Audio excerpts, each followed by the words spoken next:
No one better to help us all sort it out in the NCAA tournament scenarios for the Illini than Brad Beherns, the best bracketologist out there. You see him on Bally Sports, the EP of gaming content there. On Twitter, Noisy Huevos. The bigger question this time of year, where are you not at, Brad? I am everywhere. I am not at Schnucks. No, that's a lie. I'm at Schnucks all the time in Mahomet, Illinois. That's where I live, and I'm always there hanging out, buying peppers for some reason. Okay, good stuff. It goes well with tequila out here. Oh, yes. Mas tequila. We need more of it. Big tequila enthusiast. Brad. We're going to get to Brad's pick to win the Big Ten tournament coming up. But let's start with this. How do you view this year's Illini, the roller coaster ride that it's been, first as a fan, because I know you're an Illinois fan, yeah. Second as the outside perspective of the basketball analyst that you are?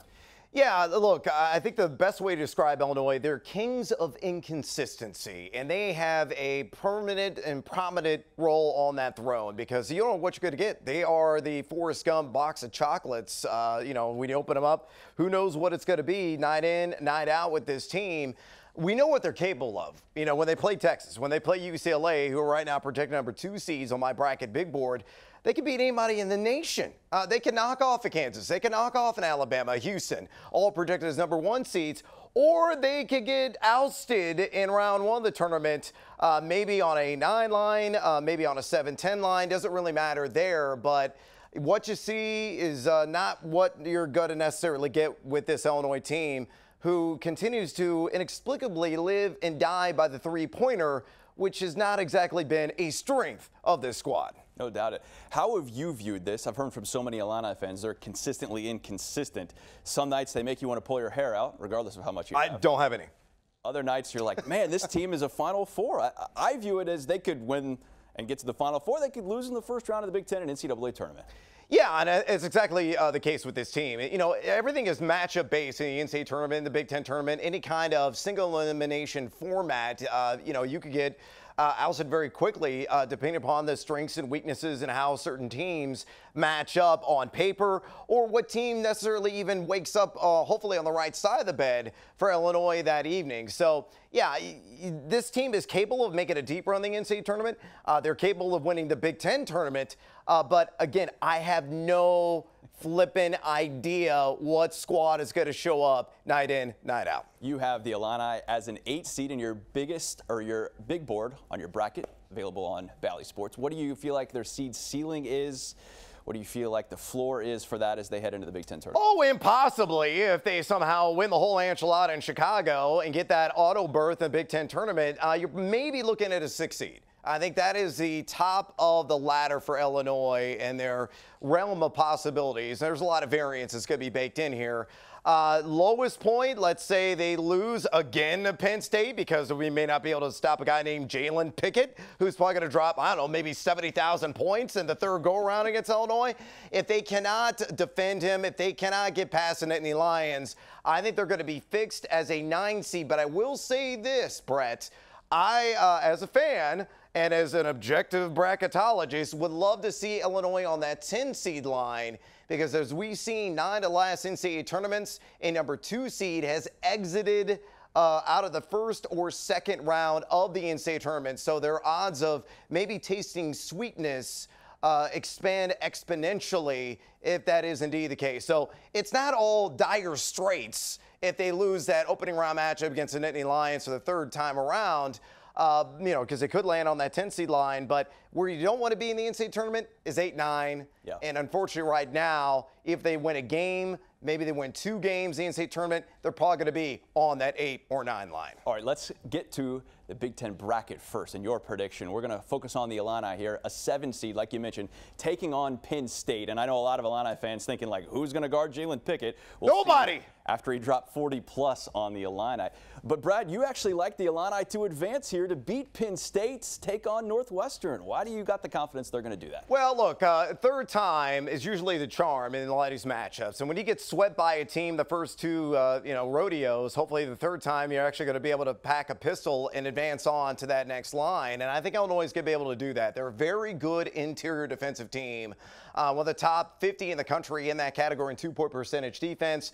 What they got to figure out is, are we going to play single coverage again, on Jalen Pickett, allow him to play that point forward position, whether he's going to call his own number on the drive-ins or the kickouts to Funk, to Lundy, and that really killed Illinois in that matchup that was here early on in the Big Ten season, where those kickouts, and of course Penn State then converting because they're a prolific three-point shooting team. But for some sick, demented reason, trust your gut. And I'm listening to it right now, and it's rumbling, so I may have to hit that Schnooks and Muhammad on the way home. I think Illinois somehow pulls it off third time around. Okay, and that would get them to Indiana. Here is your Final Four as we move along. You have the Illini losing to Indiana, though, as we get to that Saturday, Sunday semifinal. Who do you like to advance here in the Final Four? Yeah, and I have Illinois beating Northwestern, too. Sure. And again, I think Northwestern's had a tremendous season, storybook season for them, fantastic defensive team, but very inept offensively. So Illinois and their length and athleticism, I think could really, if they maybe hit like 7-8 threes in that game, should be able to survive and advance. Indiana is really kind of living in the same world that Illinois is right now. Another one of those box of chocolate scenarios. You don't know what you're going to get night in, night out. They've been wildly erratic here down the stretch. I fear Jackson Davis. I still have nightmares at the Assembly Hall / State Farm Center, watching him just massacre our orange and blue inside. At one point in that game, it was like, what, 14 of 15 from the floor? Yeah. So it's tough for me to quell those nightmarish memories of that night. And with Hoot Schifino hitting everything right now, I think that's going to be a really difficult matchup for Illinois to get over. I would love to see that, though, if they could somehow beat Northwestern and get to that spot. Who do you like to win this whole thing? Big Ten this year certainly been wild and crazy, pretty much top to bottom. Well, I got Michigan playing Indiana in the final, and that may be a shocker special to a lot of people. Michigan, really? Beating Purdue? Well, Purdue hasn't exactly moved the meter here of late, and they've just been skirting by the skin of their teeth in a lot of these games. I think Michigan is a team firmly on the bubble right now. On the outside looking in, they need a string of W's, in my estimation, if they want to go dancing. So they're going to be highly motivated. Jet Howard's playing a high level. We know that Hunter Dickinson is, laying the smack down and right now really backing it up. So you got this matchup. It's going to be a thriller, much like it was in Bloomington here just a week ago. I think Indiana, though, will prevail here in the end. Again, it's all about Jackson Davis and his frozen ropes that he is throwing.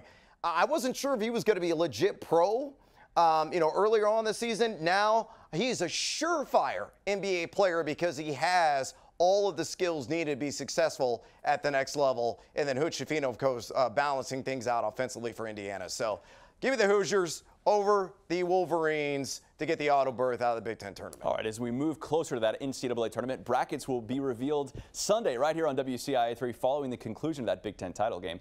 Millions out there will fill out brackets. Millions will have them tore up, ripped to shreds by the first or second round. Guilty. All of us, I think, have been in that boat. But you have a couple of tips here, Brad, as we move along. Your first one, don't fall in love with too many Cinderellas.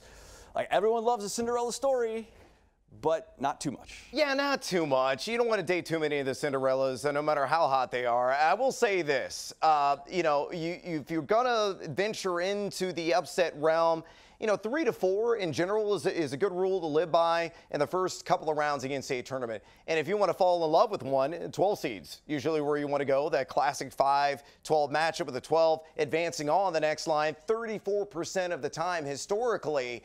That makes a ton of sense to me. And even if you look at last year, you had a number of double-digit seeds, 4 in fact, that made it on to the next round. But just don't go wild and crazy with it. Respect the Cinderellas, but don't show them too much love. Yeah, I don't think we're going to see a St. Peter's once again, or very consistently ever like that to make the run that they've made. All right, number 2 on Brad's 3 big things. Top dogs don't always pack the biggest bite. Like, when you look at the things, you could put all chalk, but traditionally that's not the best. Yeah, you got to avoid the chalk, man. I witnessed in 2006 the chalkiest tournament in NCAA history. It's actually 2008. Let me repeat myself on that and correct myself. I was in Vegas, and I was watching that tournament, and the only time that I sat kind of drop-jawed is when VCU and Eric Maynor beat Duke in the opening round. That was the only upset. That was it. It was a snore. It was a snooze fest overall. I mentioned, we had a number of upsets. You mentioned the Peacocks of St. Peter's last year and their magical run that they had. But, you know, the number 1 seeds historically, and this is where I say the top dogs don't always pack the most bite, it's right around 55, 56% of them advance on to the Final Four. So you got to have variety. It is indeed the spice of life when filling out your bracket. Last year we had 2, 8, 2, and 1 seeds make it to the Mecca of college basketball, with Kansas, of course, cutting down the nets, beating Carolina. So variety. And that's good to remember right Maybe there. still too soon for Illinois fans on the one line, losing to Loyola a couple years ago. It's painful. Too early. Too soon. All right, let's move along. Number 3 thing. Team balance wins titles most of the time. What do you mean by that? Yeah, look, I'm a numbers nerd, and I love Ken Pom and Bart Torvik and Haslametrics and a lot of these advanced analytics sites that are out there. And one of the telltale signs is how you measure up an adjusted offensive and adjusted defensive efficiency. And we've seen here the last 15 years, so very much within the Ken Pom era, which has been around since the year 2000, typically teams that, you know, win the title, they average right around 7 in adjusted offensive national ranking and 8 in adjusted defensive national ranking.